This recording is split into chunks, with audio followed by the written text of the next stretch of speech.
наше украшение, моли все благого Бога, умилите мир и спаси души наша.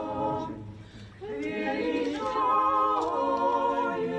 величаем Тебя, святый праведный, Отче наш милостивый, ищем святую память Твою, и помолишь за нас, Христа нашего.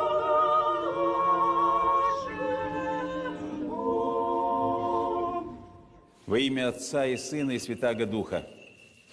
Сегодня мы слышали повествование, которое светскими критиками, особенно атеистическими критиками Нового Завета, всегда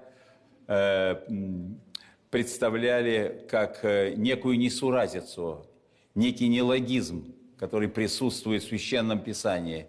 И по этому поводу всячески злорадствовали,